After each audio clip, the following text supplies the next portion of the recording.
Kailangan mo yun. I say easy, easy peace on the mighty fair. Oh my, forever, I'll remember you the same as you can see. From the everlasting to the world you lead, the Father's only Son. You live.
offer worship to you. I'm Ali.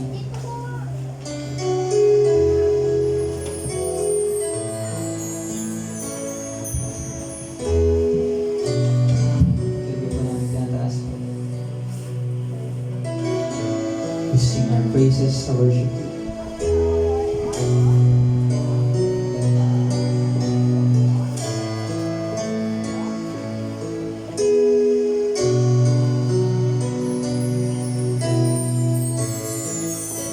It used to be darkness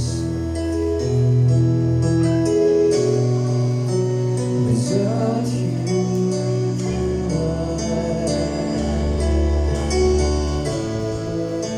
I live my life in darkness, but now I found, and now I see,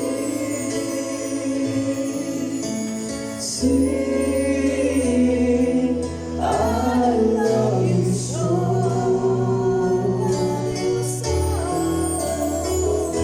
And I sing because the world can take away your love.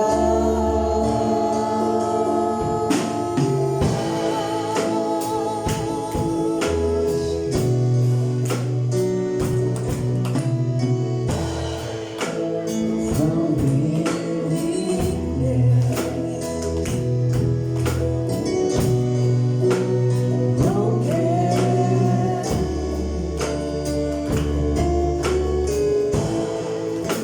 it came to me like this,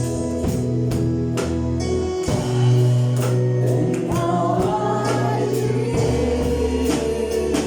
and now I sing,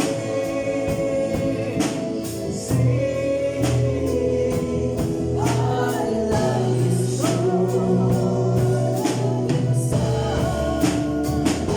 And I'll sing because the world can take away your love. And I'll sing,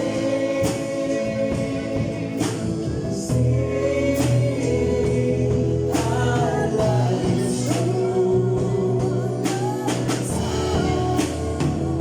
And I'll sing because the world can take away your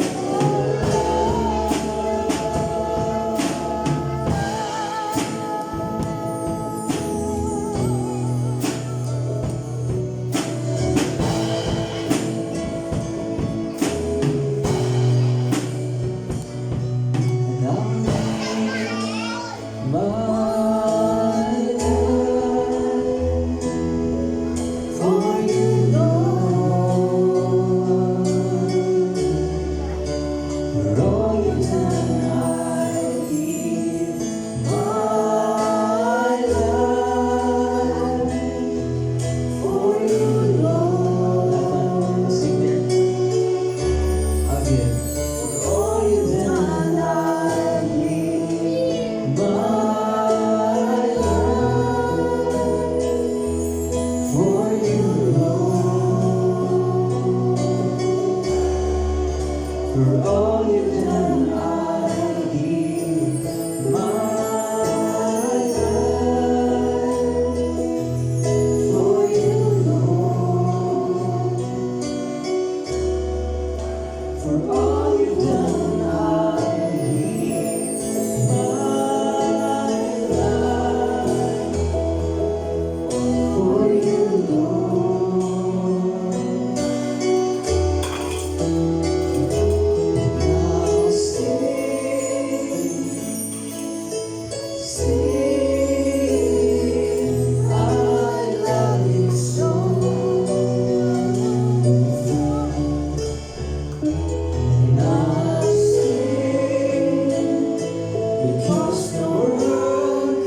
I'll give my life.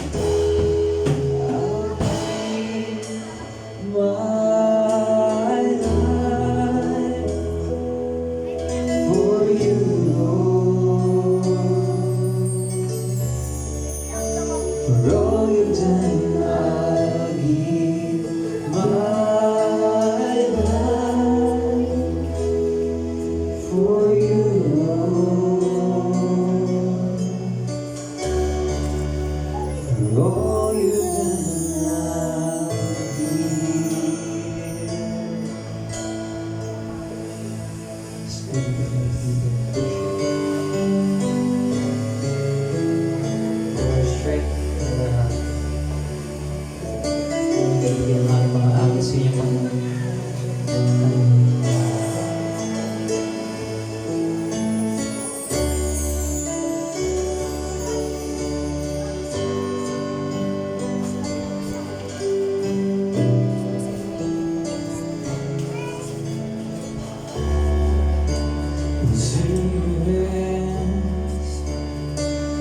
I'll commit with all I am for you.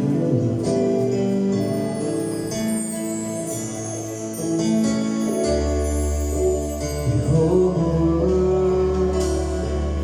in the palm of your hand, and I am yours forever.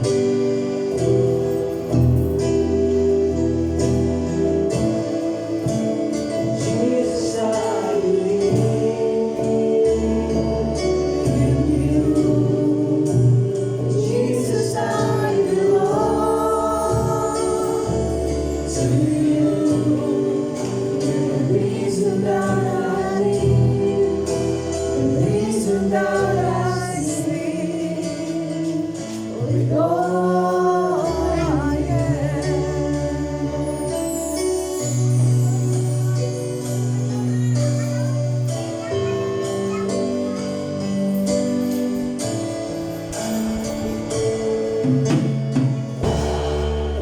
I walk with you.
with all I am.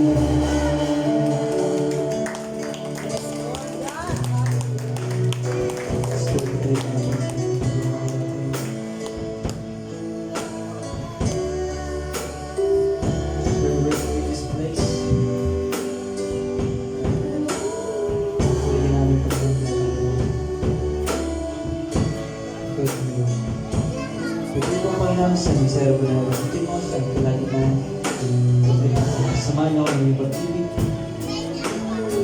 Pagmamahal niyo. Kayo po siyang bukas sa aming spiritual mata at tenga sa aming puso. Ituloy po ang Diyos sa aming pinagin. Muli, ito ang aking aming sambalan sa iba na Panginoong Jesus. Meron po ako nakakatawa.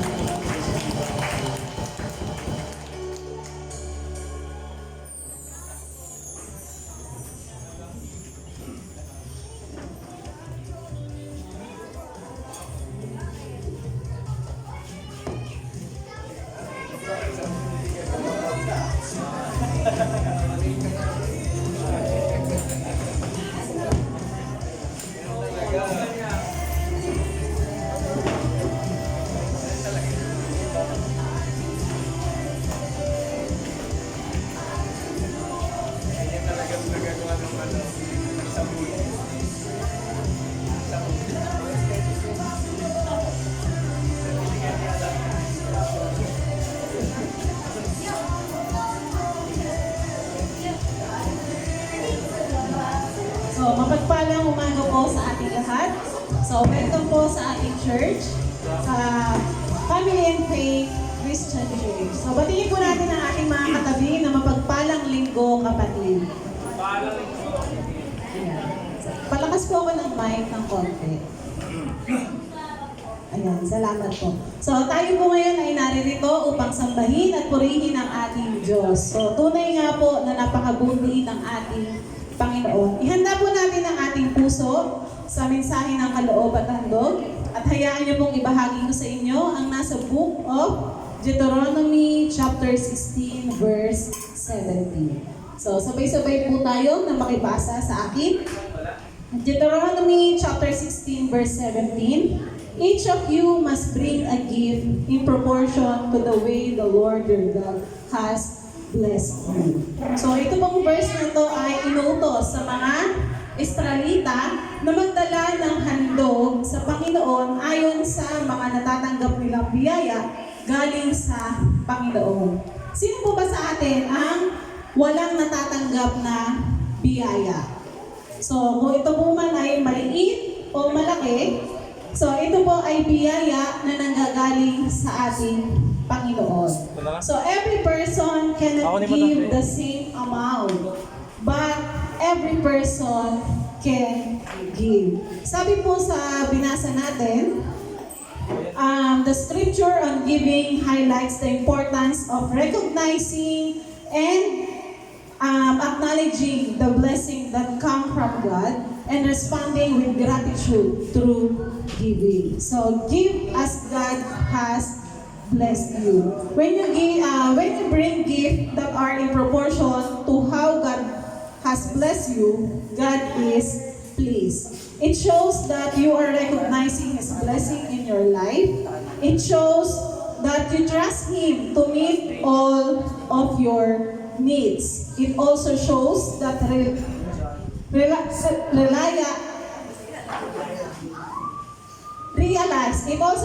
realize that the blessing God has given you are not for you alone, but to be shared. So atin pong ipanalangin ang ating kaloob at handog. Ama naming Diyos na makapangyarihan, pinupuri, sinasambahan namin. Salamat sa iyong mga biyagang pinagkakaloob. Salamat po sa lakas at sa inyong pag-iingat. Narito po, Panginoon, ang aming mga natanggap na biyaya na nagmumula sa inyo bilang kaloob at handog. Patuloy niyo pong buksan ang aming mata upang makita ang mga pagpapalang ito. Continue to meet all our needs and bless the church in proportion to how you have blessed us, Lord. Ito po ang samang dalangin namin sa matamis na pangalan ni Jesus. Lahat po ay magsabi ng Amen. So tayo po ay masayang magkaloob para sa ating Panginoon.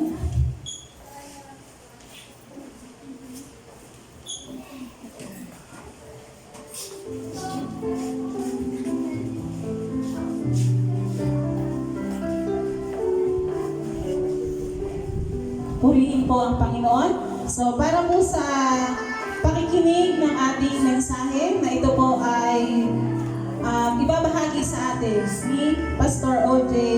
Manuhay. Ating po palakpakan ng Panginoon para po sa ating pasingan.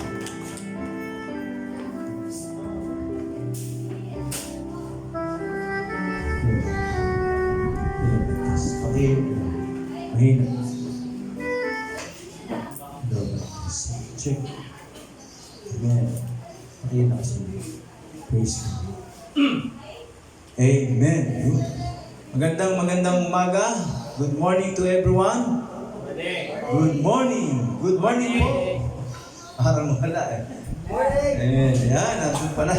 Pwede ba palakpakan natin ulit ang Panginoon? Praise God. Meron palang tao. Okay, so muli tayo nagkasama sa ating pagsamba at sa ating pagpupuri sa ating Panginoon at tayo muling nagkasama-sama. Kaya isang kagalakan na tayo ay katipon katulad ng sinabi ng kanyang banal na salita na tayo ay huwag makalilimot sa ating mga pagtitipon sa pagiging kalakasan sa bawat isa. Amen? Hebrews 10:25. Amen. So, ngayon po ay dadako na tayo sa pag-aaral ng salita ng Diyos. Ang ating pag-uusapan ay may pamagat na beware. Okay? Beware. Sabihin natin, beware. Sa Tagalog, mag-ingat or maging mapagmatsyag. O sa simpleng kung ating babanghayin. The word beware, be aware. Ang ibig sabihin niya. Maging aware tayo. So it talks about our situation. Beware or be aware of everything in this life. Okay? So kasi sa buhay natin, parang wala lang, hindi tayo aware sa lahat ng bagay o basta tayo, iniisip lang natin na yung sarili natin, trabaho natin, or anything na parang magiging favor sa ating sarili. But then we are not aware of what is happening or really happening in our lives. Amen? So, basahin natin ang salita ng Diyos mula sa Aklat ng Juan or Book of John. Sa inyong mga Bible, kung meron po kayong dalang Bible, sino po ang may dalang Bible? Amen? Yun, isa lang nagtaas. Meron po sa mga e-Bibles. Okay lang po ang e-Bibles. Kung wala kayong dalang mga Bible na book, as much as we encourage everyone to bring the Bible as a book, like this. Pero kung wala po, okay lang din naman kung meron kayong Bible sa inyong mga cellphone or e-Bibles. Okay? So basahin natin sa John chapter 10 on your Bible or on the screen. Pwede natin sundan. John chapter 10 verse 10 says, "The thief does not come except to steal, and to kill, and to destroy. I have come that they may have life, and that they may have it more abundantly." Amen. Purihin ang Panginoon. Tayo po'y manalangin. Dakilang Diyos, salamat po sa pagkakataon na aming pong tutunghayan ang iyong salita, ang iyong mga pangyayang salita. Aming dalangin, ang iyong banal na Espiritu ay siyang pakahayag sa aming puso at isip. At itago mo iyong lingkod sa iyong likuran upang ikaw mahayag sa lahat ng pahayagan mo sa mga salitang aming pag-aaral. Salamat muli sa iyong naming pagkakatiwala lahat. Sa iyo po ang kapurihan sa pangalan ng Jesus. Amen. Okay, so beware. Be aware. Okay? Sa mga nakaraang mga panahon, nakita natin iba't iba mga pangyayari naganap sa ating mundo. No? The past 3 years or 4 years, we experienced pandemic. No, what we call the pandemic. Kaya, o yung COVID-19. Kaya nagkaroon tayo ng little experiences. At waribay labulabog ang sanlibutan. Even our faith, marami sa mga mananampalataya ang na-shaken, nayanig, sa kanilang mga pananampalataya o pananalig sa Panginoon. So marami po ang na-test o ang nasubo sa mga nagdaang mga panahon ng ating nakaraan at the time of pandemic. Okay? So alam natin yan, marami ang nawala, hindi na nakabalik. At maraming mga iglesia, maraming mga churches ang nagsara or sabi nga yung iba ay nawala na lang at nag-dissolve.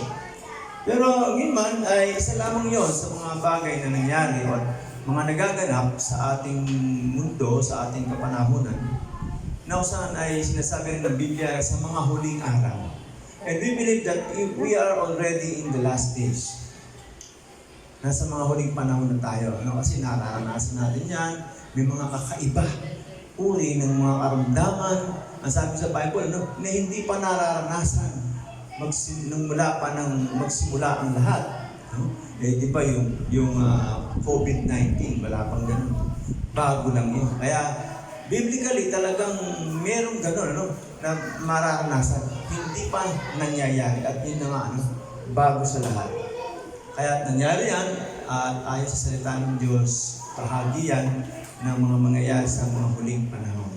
Tayo ay sabi nga ay nasa huling mga panahon. Marami din sa mga nangangaral, even sa Christian world, sabi doon, marami ang nalilin lang ng mga maling aral, maling katuruan, maling doktrina.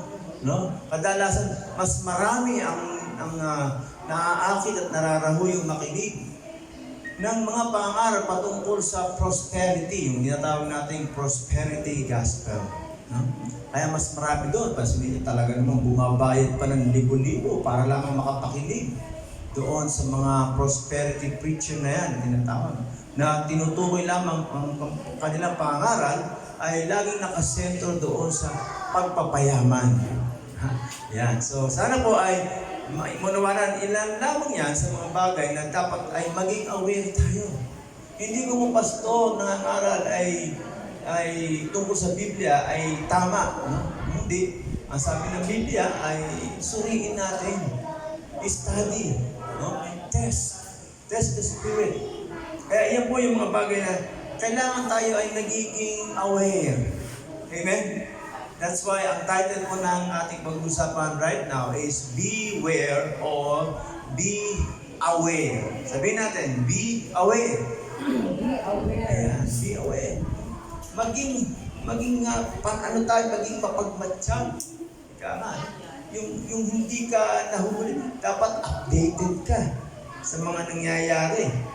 When you say beware or be aware, it talks about awareness or being updated, o alamin ang tunay na nangyayari sa ating kasalukuyan. Beware or be aware of the works of the enemy today. Yan. So alam natin parang okay lang ang lahat. Pero sabi ng Panginoon, kung babasahin natin, ang pagdating ng Panginoon ay katulad ng isang magnanakaw. Walang kamalay-malay. Wari ba'y panatag ang lahat at tutulog bagong problema. O walang iniisip na anumang bagay sa buhay ito. Hindi aware.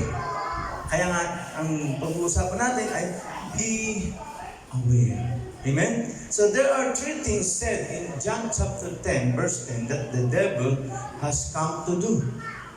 Ano yan? Isa-isa natin.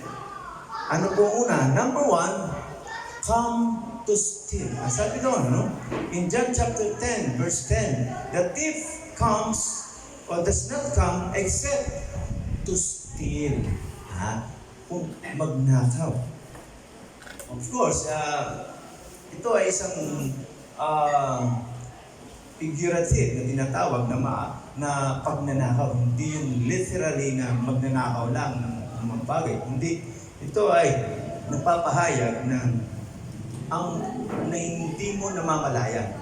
Ganun na magnanakaw, hindi mo namamalayan na nakawang ka na pala. Di ba? Mga ganyan, akala mo okay lang. Minsan merong kwento, sabi ng barkada ko, pumapasok siya nag-aaral sa college, sanay magbiyahe sa recto. Sabi niya doon sa mga kasama niya, mag-ingat kayo, may sumakay ng mga mandurukot. Ayun, mandurukot, ingat kayo. Sabi niya gano'n. Sa akin na kasi ang klase niya, taga-Taytay. E di, ano nga, sumakay. Mga ilang minuto. Bumaba na pare. Bumaba na ng mga mandulukot, kilala ko yan. Pagbabang ganyan. Wala na, bumaba na. Sabi. Nung siya magbabayad na at nakukunin na niya ang kanyang wallet, ay pare, nawala ang wallet ko. Ako, natukutan ako. Siya pala natukutan. Ang galing ng mandulukot talagang mahusay. Hindi alam eh. Hindi niya alam, may kasama pala doon sa loob. Isa pala yun sa mga mandulukot. So ganyan yan, hindi mo alam, hindi mo namamalayan, nakuhanan ka na. So the devil also come to steal na hindi mo namamalaya sa buhay mo. Sa buhay nating pananampalataya at pananalig sa Diyos, hindi natin namamalaya. Naaagawan tayo, nakukuha tayo ng mga bagay na mahalaga sa ating pamumuhay Kristiyano at sa ating pananampalataya. Akala natin okay lang. Minsan akala natin okay lang hindi magsimba o samba, no? So ano yung mga bagay na yan, no? There are things that the devil is stealing today from the Christian. Number one, is stealing our praise from our lips. Ang sabi ng Bible sa Philippians chapter 4 verse 4, rejoice in the Lord always, and again I say rejoice. Okay? Our praise changed to complaining, especially in this time of crisis. Diba? Lagi na lang ang hirap ng buhay, kailangan natin magtrabaho, kailangan ganito, puro tayo reklamo. Sa halip na pagpupuri sa Diyos, ang ating binabanggit. Okay? So the devil in this time, in our present time, is stealing our praise from our lips. Sa halip lagi nagpupuri tayo. In everything, give thanks to the Lord. Sabi dito sa 1 Thessalonians chapter 5 verse 18. In everything, give thanks to the Lord. Or give thanks, for this is the will of God in Christ Jesus concerning. So dapat ganyan. Sa buhay natin, lagi tayo nagpapasalamat ano man ang ating kalalagayan. Ano man ang ating maging ulam. Kahit na mag-ulam tayo ng tuyo at tinapa. Kami minsan ay itlog. Pag wala na, itlog at torta. Itlog. Pagpasalamat sa Panginoon. Nung maliliit nga kami, panog siya. No? Pag inutusan ako ng nanay ko, bili ka na ng ulam natin sa tindahan. Bibili ka ng meatloaf. Utang sa tindahan kay Kadoro. Doon, inap na iba. Utang pa yon. Palista pura, Kadoro, Kapoling ng meatloaf. O, ayun na, bibigyan ng meatloaf. Yung meatloaf na yun, hindi natawag na panok siya kasi bilog-bilog. O kaya naman, hotdog. Utang ka ng hotdog, ulam. Yung pala, yung tira-tira. Sino nakapag-ulam ng tira-tira? Yung matamis. So, but then, ano man ang kalagayan? Ang sabi doon, give thanks to the Lord. In everything, give thanks. The praise from our lips. Minsan yan ang nawawala. Nananakaw ng diyago. We should always give glory to God in everything and in all the time. Diba? Ang sabi nga, God is good. And all the time, why not praise Him from our lips? Amen? Kaya nga dapat hindi yan natin hinahayaan. Be aware of that. Don't let the devil steal our praise. Number two, that the devil is stealing from us is blessings from the windows of heaven. Ayan. Ito ang gusto-gusto ng marami, no? Yung blessing. The devil is stealing it from us. In what way? By failing to offer tithes and offering. Gusto mo ikaw binagpapala ng Diyos ng mga biyaya mula sa mga durungawan ng langit. Ang sabi dyan sa Malachi chapter 3 verse 10 to 11. Bring all the tithes into the storehouse, that there may be food in my house. And try me now in this, says the Lord of hosts. If I will not open for you the windows of heaven. Take note of that. Windows. Ibig sabihin, maraming bintana. Kasi may S. Windows. Ang sabi doon. And pour out for you such blessing that there will not be room enough to receive it. Wala. Hindi mo kayang i-contain sa dami ng biyaya. Sabi mo. But then, sabi ng Bible, bring all the tithes into the storehouse. idalhin mo, ipagkaloob ang mga ikapu. So, ibig sabihin, by failing to give, to offer our tithes and offering, the devil is stealing the blessings that is due for us. Amen? The blessings from the windows of heaven. Okay? So, be aware of that. Akala natin, nawawalan tayo, but that's the principle of the Bible. If you give your tithes to the Lord, ang sabi doon, hindi dahil sa para magkaroon ang church, kung hindi para tayo ay mapagpala. Kasi sabi doon, bagamat sinabi that there may be food in my house, ang kailangan doon sa templo, no? Pero sabi doon, I will open the windows of heaven for you. Biyaya, no? And pour out for you such blessing. So, kaya na, sabi ng iba, maturo naman ng iba, kaya nga be aware of this, ano? Sa mga katuruan, ang sabi ni Soriano, hindi daw dapat magkaloob ng ikapu.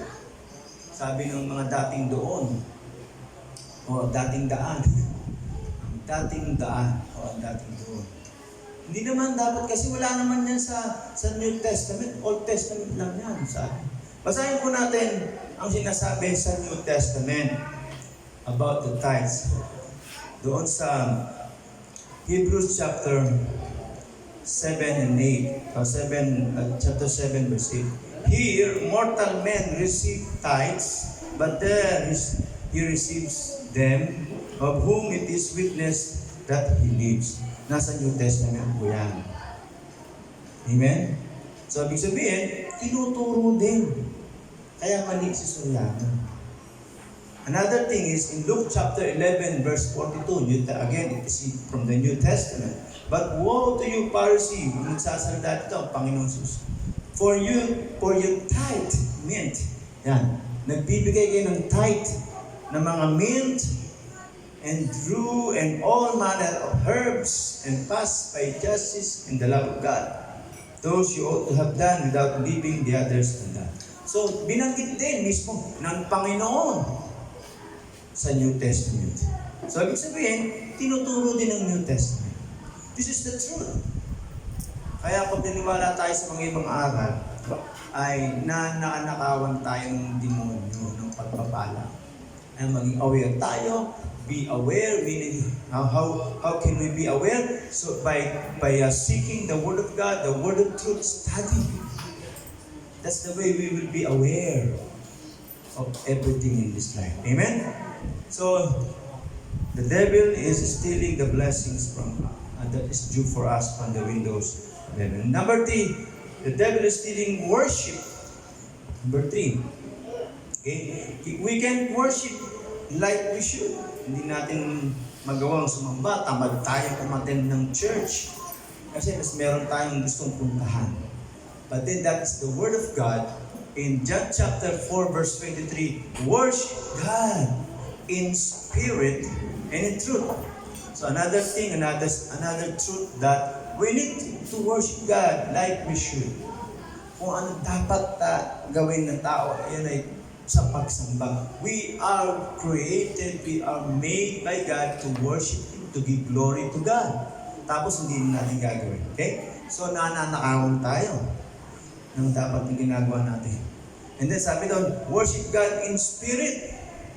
Anong ginagawa ng tao? Paano sumasamba ang tao? Sumasamba ang tao sa mga larawan, sa mga rebulto. Ang sabi, spirit. Ibig sabihin, wala dapat nakikita dyan.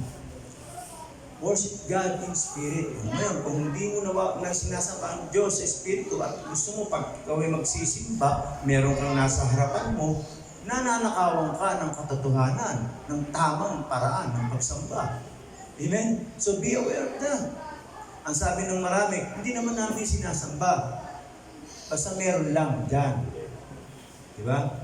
Pero ano ba sabi ng Bible? Sa book of Exodus chapter 20, sabi doon, thou shall not have any images or any graven images. Huwag kayong magkakaroon ng anuman, tributo o larawan.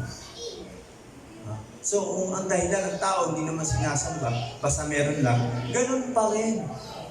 So, nagkakasala pa rin, sumasablay pa rin tayo. sa pagsunod sa Diyos. Dahil ang sabi, huwag nang magkaroon, pero meron ka. Hindi mo nga sinasamba, pero meron ka. Eh, ganun din yun. Huwag ka nga daw magkaroon eh. Huwag kayong magkakaroon ng anumang larawan o buto na wangis na nasa langit, nasa lupa o sa ilalim man. Amen? Sa Exodus chapter 20, yun natin binasa. Okay? So God is stealing our worship as we worship in spirit and also in number 4,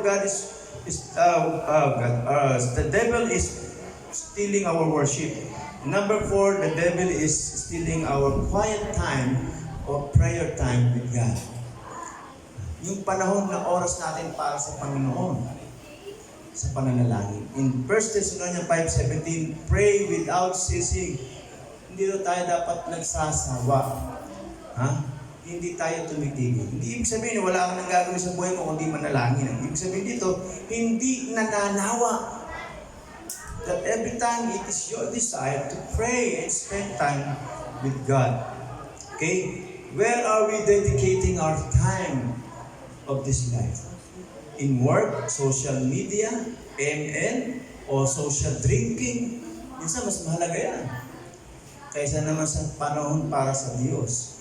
Sa halip na magbasa ng Biblia, manalangin, mas mahaba ang panahon natin sa panonood ng mga pelikula, ng mga drama, ng mga social media stories, TikTok, and everything. Amen? Hindi mo namamalayan, naubos na oras mo sa paghapon. The devil is stealing that quiet time that is supposed to be for God. That is the prayer time. And number 5, dedication and faithfulness. Yung pagtatalaga, yung katapatan sa Diyos, nawawala, nakukuha. Kasi nalilibang ka sa mundong ito. Amen? Other things become more important than that dedication and faithfulness to God. In Matthew 6:21, for where your treasure is, there will your heart will also be also. Kung ano yung pinagpapahalagahan mo. Kaya kung wala ka ng Sunday, dahil sinasabi mo meron kang mahalaga na pupuntahan. Kaya wala kang panahon sa pananalangin at pagbabasa ng Biblia dahil meron kang sinasabing mahalagang gagawin. Ibig sabihin, dahil yan ang pinagbibigay mo ng kahalagahan, ay nariyan ang iyong dedikasyon at katapatan. Your dedication and faithfulness to God has been stolen by the devil. So huwag natin ipagpapalit, kapatid. Be aware of that. Amen. Number 6, joy that is unspeakable and full of glory. Okay, yung kagalakan, 2 Corinthians 8:2, how that in a great trial of affliction and the abundance of their joy and their deep poverty abounded unto the riches of their liberality. Kahit na naghihirap, ang sabi noon, nandun pa rin ang kagalakan. Okay? Pero sa atin, ano man ang kapag nakaranas ng mga bagay na suliranin o mga kakulangan sa buhay, ang mga bata ngayon parang hindi na makapag-aral pag walang cellphone. Diba? Wala nang kasiyahan. Hindi na matuwa kapag siya'y naigapang ng kanyang magulang, naibayad ng tuition, ayaw pa rin mag-aaral. Bakit? Kasi walang cellphone. Yung ibang bata naman, kahit may cellphone, iyak ng iyak. May cellphone na nga. Bakit ka ba umiiyak? May cellphone ka na nga. Bakit? Walang signal. Signal naman ang problema. Wala talagang kasiyahan. Di ba ganon? Cellphone nga, wala rin signal. Balo, wala. Papakabit ka ng internet. Okay? So, wala kang galakan. Yung joy that is unspeakable and full of glory.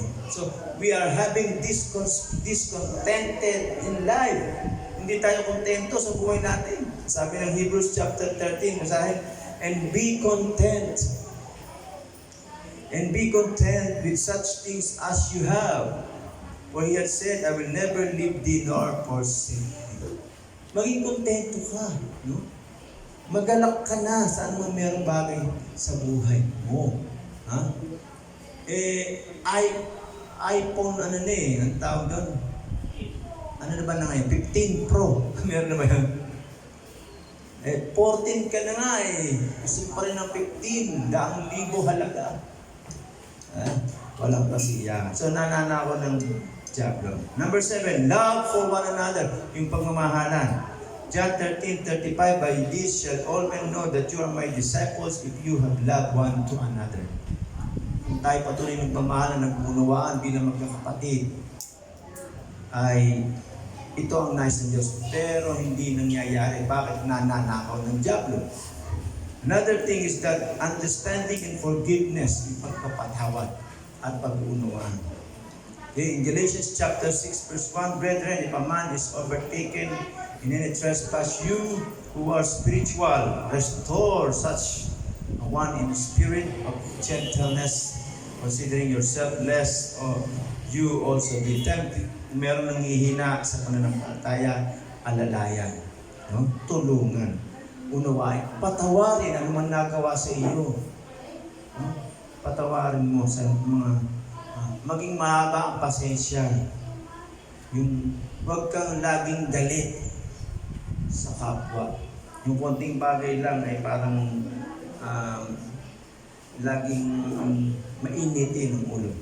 Number 9, excitement for Christ and His church. Those are the things that the devil has stole from us.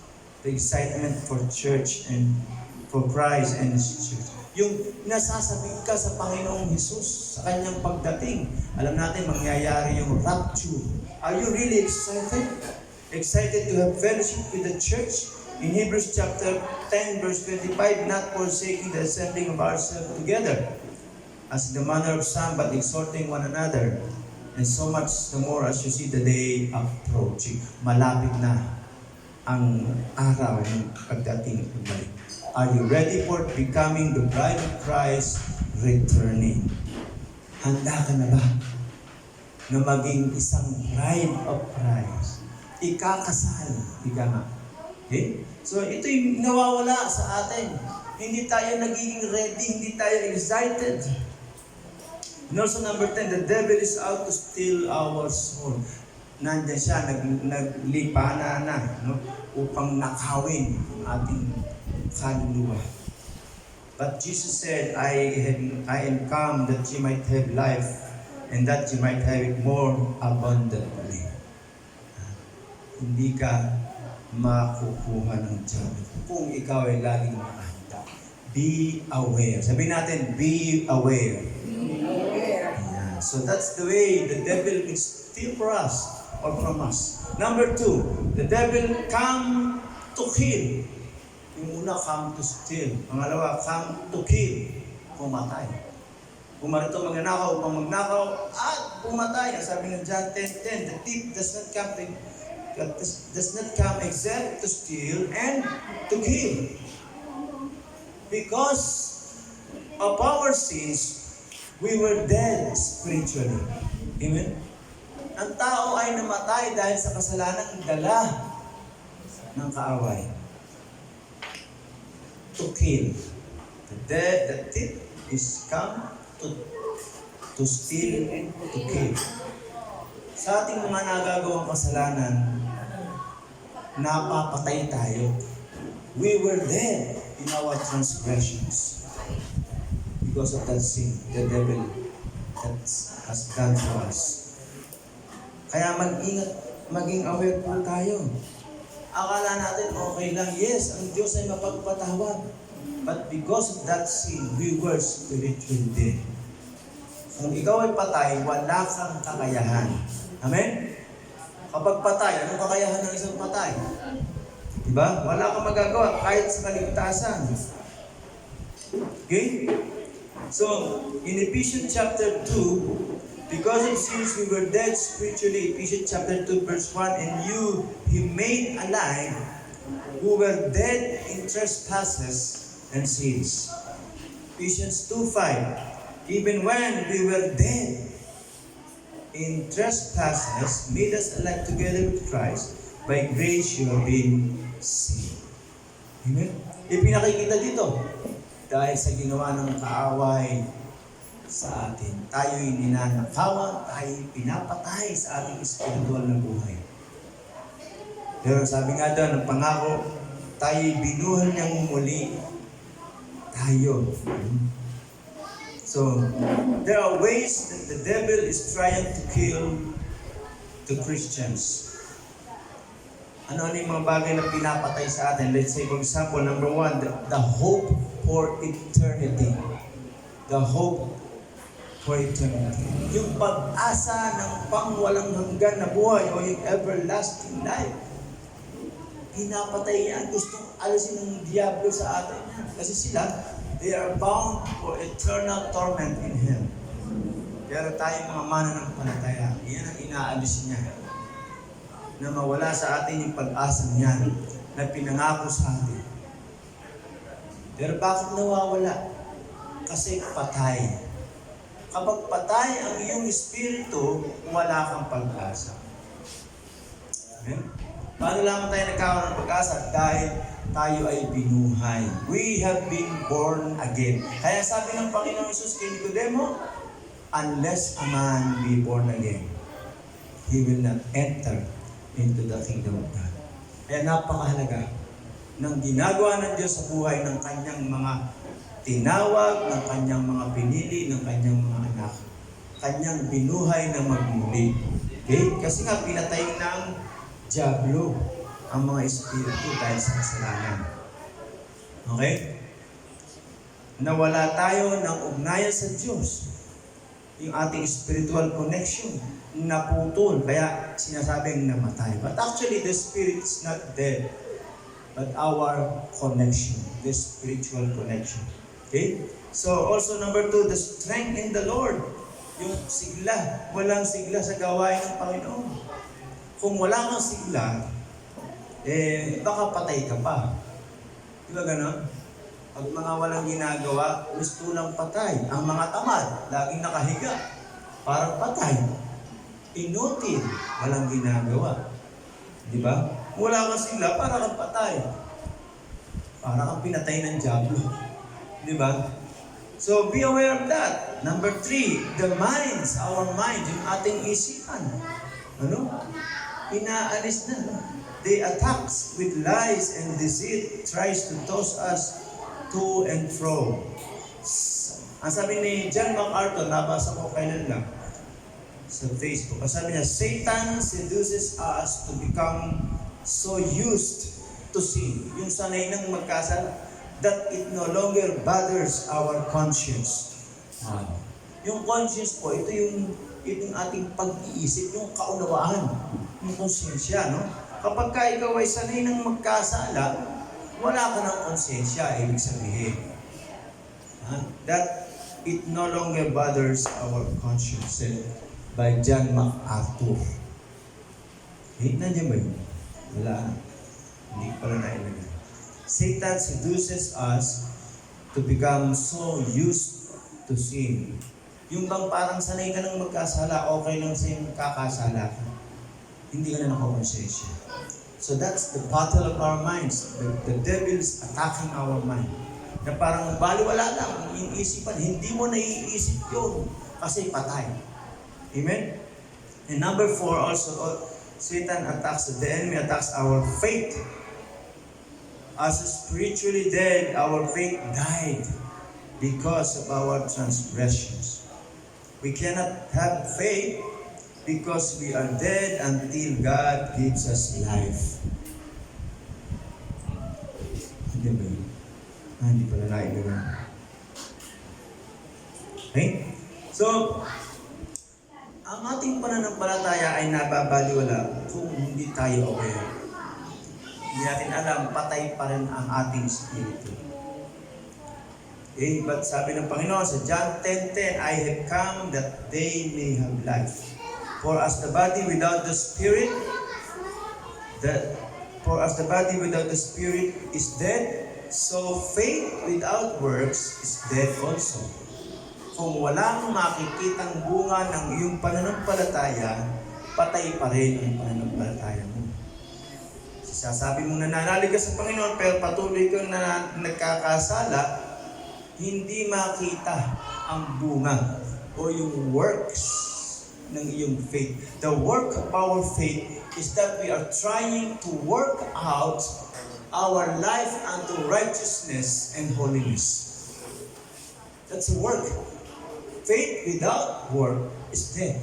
Kaya parang baliwala ang sinasabing pananampalataya mo kung hindi makikita yung mga work mo. That's the proof that you have been saved, that God has been raised you up from the dead and give you that faith from the Word of God, that there should be the proof or the fruits of your faith. That is the good works. Amen? Kaya dapat nakikita sa buhay ng tao, kaso nawawala, pinapatay. Hindi tayo aware. Okay? Nawawala yung faith. Works of holiness and righteousness as proof of faith and of the Holy Spirit, according as He had chosen us in Him before the foundation of the world, that we should be holy and without blame before Him in love. In Ephesians chapter 1 verse 4. Okay? Na dapat tayo daw, mula pa nung umpisa, na tayo pinili, that we should be holy and without blame.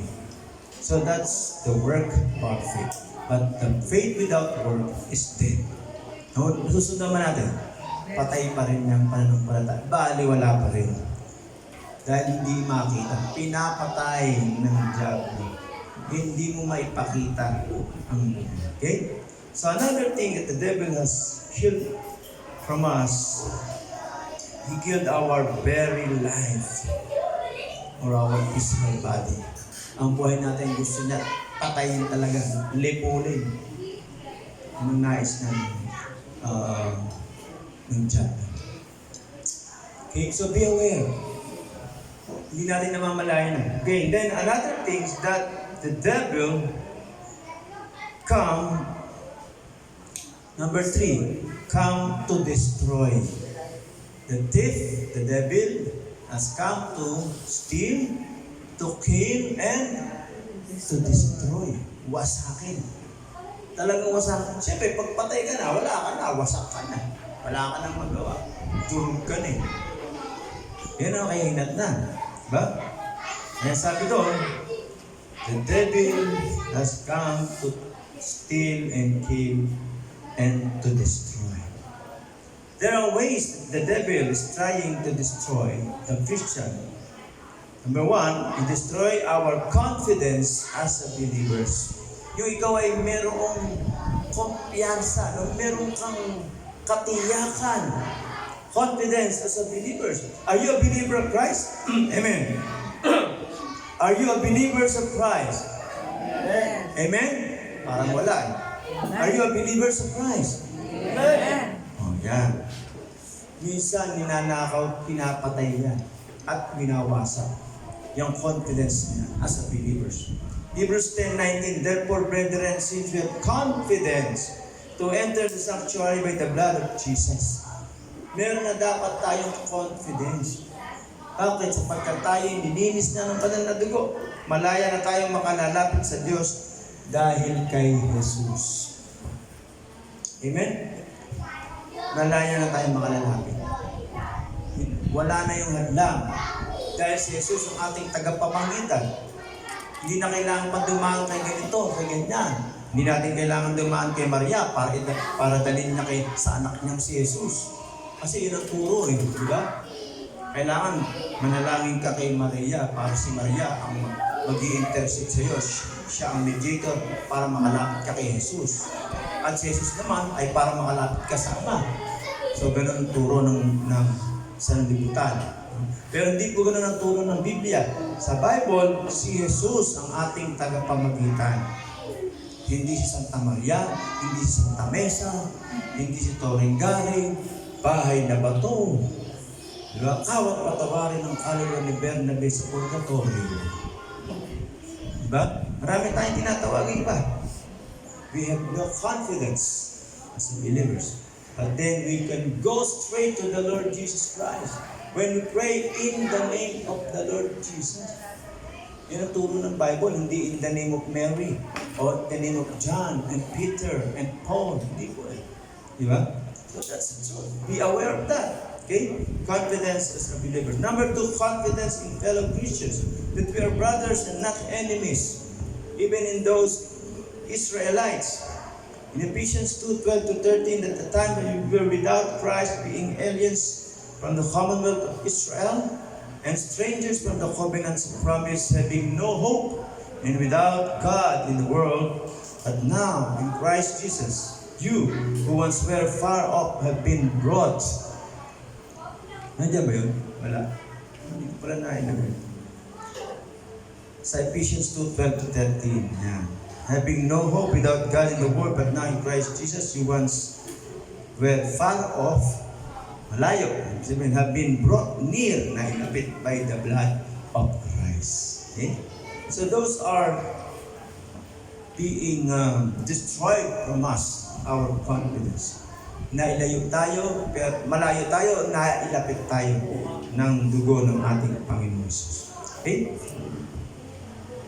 So, beware in our confidence that are being destroyed by the enemy. Another thing is the marriages, yung mga relasyon sa mga asawa. They're through divorce rate at all-time high, tumataas. No. There are homosexuals, there are live-in partners, adultery, and fornication. The devil is destroying our marriages. Our family as well. The family is number 4. There are broken homes, there are kids, they are torn between parents and etc. So makita natin, those are the things the devil is destroying from the Christians. And lastly, that is the faith in God. Yung pananalig mo sa Diyos. The devil wants to destroy our faith in God. But then in Galatians 2:20 it says, I have been crucified with Christ. It is no longer I who live. Okay. Meron ka bang verse dyan sa Bible? Galatians 2:20. Kalagin mo. Yung faith in God. Hindi ko pala na i-copy doon. Galatians 2:20. Meron? Basahin natin. Kung meron kayo sa Bible sa inyo, e-Bible. Galatians 2:20. I have been crucified with Christ. It is no longer I who live, but Christ lives in me. And the life which I now live in the flesh, I live by faith in the Son of God who loved me and gave Himself for me. Ganito dapat ang buhay. Pananampalataya, faith in God. Nabubuhay tayo sa pananampalataya. Si Kristo ay nabubuhay sa atin. Kung alam mo nabubuhay si Kristo sa iyo, hindi ka dapat nabubuhay sa pagkakasala. Okay, that is faith in God. Therefore, beware. Beware. Okay? So beware. The devil is trying to destroy the security of our salvation. Yung ikaw ay tunay na ligtas, pero malabo sa isip mo. He is destroying the truth that you are truly eternally saved by God. Hanggang ngayon, nag-aalinlangan ka kung ikaw ay ligtas pa talaga. Tanungin ka bigla ngayon ng biglaan, ligtas ka pa talaga? Ginulat ka. Teka, hindi ko pa alam. Parang hindi yata. Bakit? Kasi hindi ako tiyak. Diba? The devil is destroying us in that truth. Then be aware of that. Okay? The devil is trying to destroy the security of our salvation through wrong doctrinal understanding. Yung maling pagkakaunawa sa doktrina ng kaligtasan. Dahil ang alam natin, yung ating nakadisna pagdating sa doctrine of salvation. But then in Ephesians 2 verse 8, we are saved by grace through faith. Ulit-ulit po natin binabanggit niya upang ating maunawaan. Ang kaligtasan natin hindi dahil sa ating ginagawa, it is not our works, but it is the grace of God, the works of God, and the Holy Spirit. Amen? Also, the order of our salvation is very important doctrine. Pakinggan natin mabuti. The order of our salvation started through God's election. Ang dami pong ayaw tanggapin ang doktrinang ito na ang mga maliligtas lamang ay yung mga pinili ng Diyos. Unfair naman sila. Ang sabi ng marami. No? Sino tayo para sabihin unfair siya? He knows everything. Even before the foundation of the world, He chooses us. Even before the foundation. Basahin natin. Okay? That's the order of our salvation. The doctrine of election. Pakinggan niyo mabuti, ha? The doctrine of election. Ayaw na ayaw po itong pag-aralan ng marami. Okay? Ito ang winawasak sa atin ng diablo. Itong maunawaan ng katotohanan.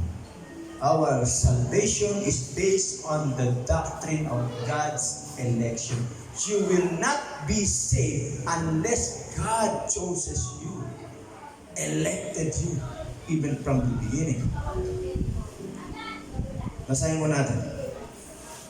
God in His sovereign will chooses certain individuals before the foundation of the world. In Ephesians chapter 1 verse 4 to 5, pakilagay mo nga, ating teacher. Kasi hindi pala naisulat, hindi ko pala nailagay. Lagyan na natin ng verse. Ephesians 1, 4 to 5. Pakilagay. Ephesians chapter 1 verse 4 to 5. Mahalaga po ito, ha, pag-aralan natin. Meron ka ba dyan? Peso 1, 4. Sige. 4 to 5. Ayan. Wala? Ephesians 1, 4. Sabi lang, according sa King James Version ito NIV. Ayan. Verse 4. For He chose us in Him. For He chose us in Him before the creation of the world.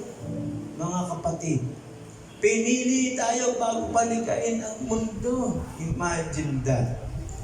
Ha? To be bakit tayo pinili? To be holy and blameless in His sight. In love, He predestined us. Nakapredestin tayo. Nakadestino for adoption to sonship through Jesus Christ in accordance with His pleasure, to the praise of His glorious grace. Hallelujah. Diba? Pinili. O ano pa? Ano sabi doon? Sa 1 Peter 1:2, ano sabi doon? Para maunawaan natin na tayo talaga ang Diyos talaga ay sa pamamagitan ng pagpili. Kaya naliligtas ang tao. 1 Peter 1:2. Ayan. Basa. 1 Peter 1 verse 2. Who have been chosen according to the foreknowledge of God the Father, through the sanctifying work of the Spirit, to be obedient to Jesus Christ and sprinkled with His blood. May nakita natin? Ito po ay work of the Trinity, the Triune God. Ang gumawa ay ang Diyos, Ama ang pumili sa pamamagitan ng sanctifying work of the Spirit, God the Spirit, to be obedient to Jesus Christ and sprinkled His blood. Paano yung pag nagkasala ako kahit na pinili? Ang sabi dito, there is the sanctifying work of the Spirit. Kung talaga ikaw pinili, dapat ang buhay mo ngayon ay nandun sa sanctification process. Ngayon, kung ikaw nananatili sa kasalanan, hindi ka isa sa mga pinili. Because you are not undergoing sanctification process kung patuloy ka sa kasalanan. Amen? So isa yan, sa patunay na tayo ay pinili.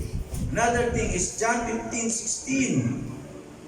Ano dyan? John 15:16. You did not choose me, but I chose you. Sabi ng John 15:16, puro pagpili yan, ha? Ano? Yan ang katotohanan ng doktrina ng kaligtasan. John 15:16, you did not choose me, but I chose you and appointed you so that you might go and bear fruit that will last. Ano yung fruit na yun? Yun po yung bunga ng pananampalataya. Yung bunga ng yung pagsasampalataya sa Diyos, yun yung tatawag na holiness and righteousness. Mamunga ka ng kabananan at katuwiran sa iyong buhay. Ng katapatan sa Diyos. Lumalayo sa kasalanan. Amen? So that's the way God is saving us. That's the truth that the devil wants to destroy in us. That is the doctrine of election. He chose us. He elected us. And also in 2 Timothy 1:9, yan, basahin pa natin. 2 Timothy 1:9. Pakilagay, 2 Timothy 1:9.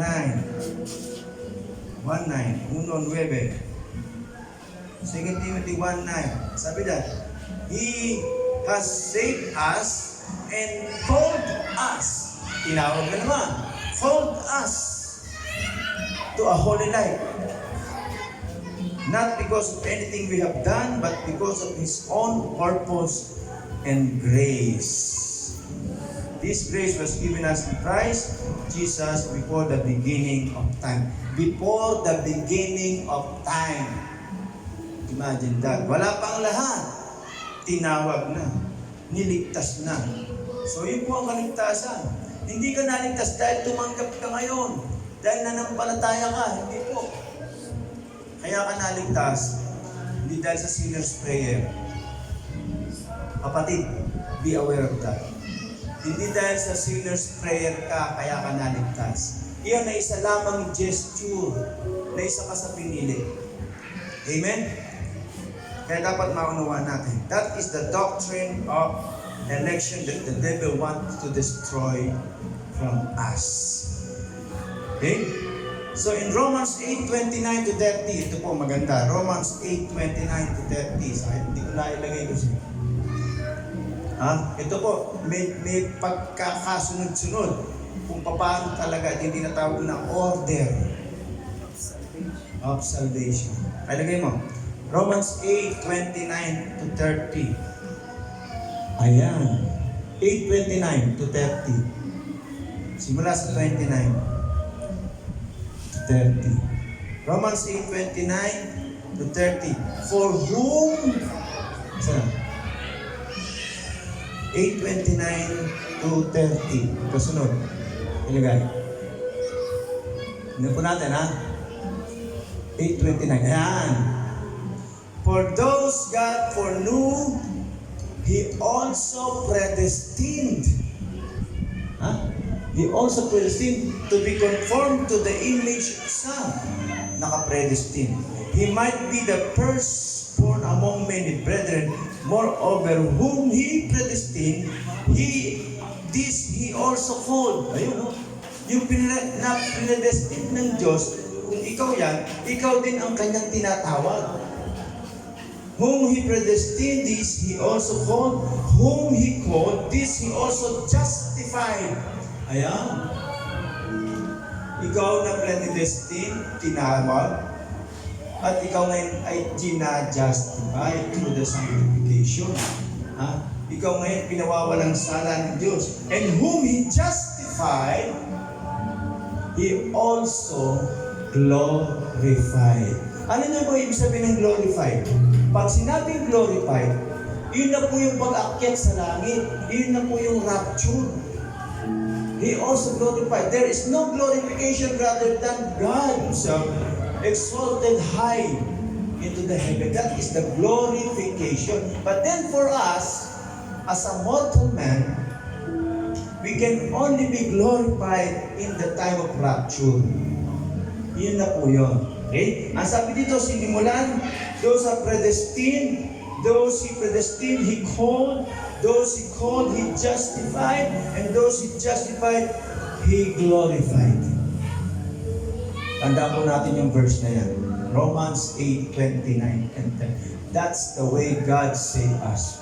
Hindi dahil nag-sinner's prayer ka. Kahit sinong tao, pag pinag-sinner's prayer mo, mananalangin ng sinner's prayer na yan. Tapos sasabihin ng marami, ligtas na. Hindi po. Makikita ang katotohanan na ikaw talagang ligtas sa bunga ng pananampalataya na inilagay sa iyo ng Diyos. Amen? Kung ikaw talaga ay pinili ng Diyos. Kaya be aware of what is happening into your own life. Ano nangyayari sa sarili mong buhay? Huwag mo muna pansinin ng iba. Yung iba, dinaligtas siya kasi masamang tao. Yung sarili mo, tignan mo. Be aware. Kaya nga, beware. The devil is destroying our minds and our faith in God. Akala natin, sapat na yung mga natutunan natin. Na nalaman natin sa mga ibang parangal. Kung hindi ka pinili, hindi ka ligtas. Kapatid. Hindi dahil nanalangin ka ng sinner's prayer. Tapos attend ka ng church. Kumakanta ka, naglilingkod ka sa iba't ibang paparaan. Ngayon ang tanong, paano mo malalaman na ikaw ay pinili? Kasi yun ang paraan ng kaligtasan Okay, andito po ang sagot. Hindi ko kasi naisulat pala dyan. How do we know we are called through God's election? The answer is in the Bible from the book of Romans chapter 8 verse 28. Pakilagay mo. Kanina, lumabas na kanina yun. Yan. Sa 28, 29 yan Sa 28. 8:28 ng Romans. Ito po ang sagot. How do we know we are called through God's election? Ang sagot, Romans chapter 8. Sulat nyo, napapakahalaga ng punto. Doctrinal teaching ko yan. Romans 8:28. Yan po ang sagot. You will know that you are called by God through God's election. Basahin natin. And we know, nalalaman natin, that all things work together for good to those who love God, to those who are the called according to His purpose. To those who have been called according to His purpose. Sino tayong mga tinawag? Those who ano? Ang sabi doon? Who love God. Those who love God. Amen? And then you will know that you are saved. That's the way we will. Do you love God? Yan ang tanong ng Panginoon kay Pedro. Pedro, mahal mo ba ako? 3 beses po tinanong si Pedro, do you love me? Peter, do you love me? Ang utos din ng Panginoon, love the Lord your God with all your heart. Kadalasan hindi natin totoong mahal with all our heart ang Panginoon. Kadalasan mas mahal natin ang cellphone natin. Kapag ang cellphone natin na-jackpot ng kapatid mo, hindi ka na mag-church. Cellphone ko kasi kinuha, inunahan ako. Do you love the Lord? That's the way you will know that you are saved. If you really love the Lord, He is number one. He is the only one in your life. Hindi mo ipagpapalit ang mahal mo. That's the way you will know you are saved. If you really love the Lord. Pero kung mas mahal mo ang ibang tao kaysa sa Diyos, kahit na alam mo ang tao yan ay hindi nararapat na makipagrelasyon sa iyo, hindi mo nagiging totoong mahal ng Diyos. Kahit na minsan dapat ginagawa ng mga bagay kasama ng mga mananampalataya, hindi mo ginagawa, hindi mo nagiging mahal ng Diyos. The devil is destroying your faith in God. Be aware of that.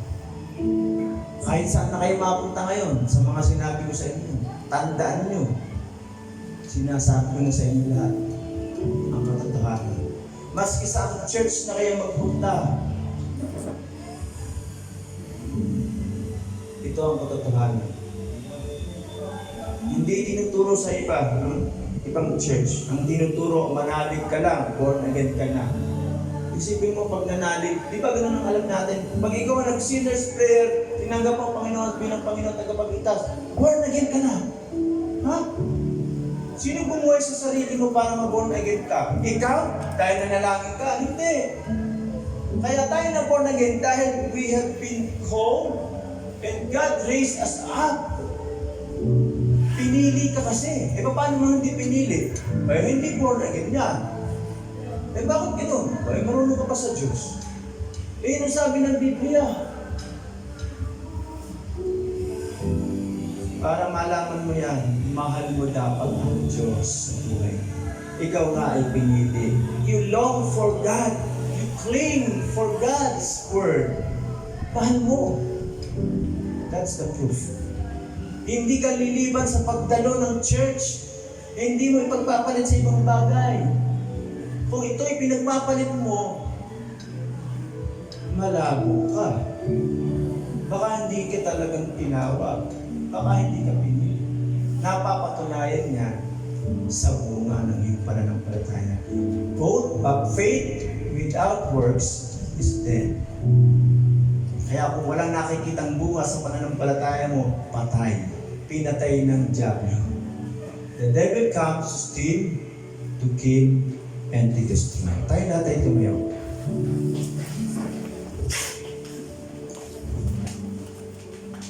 Beware of those false doctrine. The Bible says in 2 Timothy chapter 2 verse 15, study to show thyself approved unto God, a workman that needed not to be ashamed and rightly dividing the word of truth. Pag-aralan. Alamin mo. Even the word of the Lord Jesus Christ. He says in Matthew 11:28, come unto me and learn from me. Paano yun? Pag-aralan. Alamin ang katotohanan ng salita ng Diyos ng ating Panginoon. Tayo po'y manalangin. Dakilan Diyos, salamat muli sa pagkakataon ito na aming napag-usapan ang katotohanan. That the devil is stealing and killing and destroying us in our faith, in the truth that should be in our lives. Lord, patuloy mo kaming palakasin sa aming pangawala at pananalig sa iyo. At patuloy na mabuhay sa aming pag-asa sa pamamagitan ng katotohanan ng iyong mga salita. Salamat sa iyong kapangyarihan, sa iyong pagpili sa amin kung kaya't kami naliligtas. Hindi dahil sa aming ginawang, sa aming ganang kakayahan, kundi dahil sa ginawa mo mula pa babalikpain ng sanlibutan. Pinili mo na upang kami mamuhay ng ayon sa iyong dakilang kalooban.